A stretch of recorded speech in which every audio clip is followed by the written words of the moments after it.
នេះជាវីដេអូល្បីល្បាញបំផុតក្នុងដើមឆ្នាំ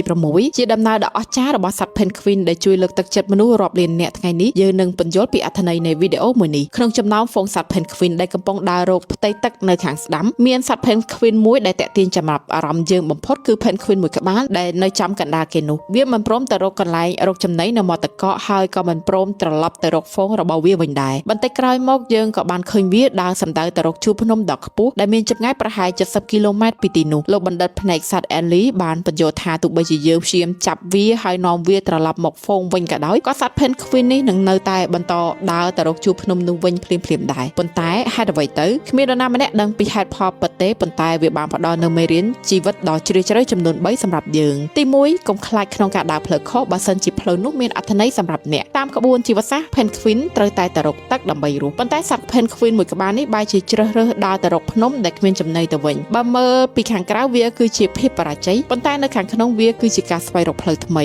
មិនមែនគ្រប់ផ្លូវដែលហ្វូងមនុស្សសម្រុកទៅសុទ្ធតែជាផ្លូវដែលផ្ដល់សុភមង្គលឲ្យអ្នកនោះទេពេលខ្លះការដើរចេញពីផ្លូវដែលគេត្រួសត្រាយរួចគឺជាវិធីតែមួយគត់ដើម្បីរក្សាដួងព្រលឹងរបស់អ្នកឲ្យនៅរស់ទី2គឺអត្ថន័យពិតនៃជីវិតมันអាចបកប្រែឲ្យអ្នកដទៃយល់បានទាំងអស់ឡើយអ្នកសង្កេតសត្វ Penguin សួរថាហេតុអ្វីបានជាវាធ្វើដូច្នេះប៉ុន្តែ Penguin ដែលកំពុងដើរខ្វល់តែពីរបៀបវាដើរទៅដល់ភ្នំប៉ុណ្ណោះក្នុងជីវិតពិតក៏ដូចគ្នាអ្នកមិនចាំបាច់ពន្យល់ពីសេចក្តីសុបិនឬជំរឿរបស់អ្នកឲ្យពិភពលោកយល់ឡើយអត្ថន័យនៃជីវិតរបស់អ្នកគឺជារឿងផ្ទាល់ខ្លួនដែលមើលមិនឃើញពីខាងក្រៅបើអ្នកដឹងច្បាស់ថាភ្នំមួយណាដែលអ្នកចង់ទៅនោះមតិអ្នកដទៃលែងជាបញ្ហាទៀតហើយទី3គឺការរើបំរាស់ចេញពីការធ្វើរឿងដដែលជួនកាលមើលទៅដូចជាមនុស្សឈួតសង្គមតែងតែវាយតម្លៃឲ្យរាល់សកម្មភាពដែលប្លែកពីគេថាជាភាពមិនប្រក្រតីប៉ុន្តែការរស់នៅក្នុងទម្លាប់ដែលគ្មានអត្ថន័យសម្រាប់ខ្លួនឯងគឺជាការបំផ្លាញខ្លួនឯងដ៏អាក្រក់បំផុត Penguin នេះបង្រៀនយើងថាការហ៊ានប្រឈមមុខនឹងភាពឯកោដើម្បីដើរទៅរកអ្វីដែលបេះដូងខ្លួនឯងចង់បានគឺជារឿងដ៏អស្ចារ្យបំផុតទោះបីជាអ្នកដទៃមើលមកថា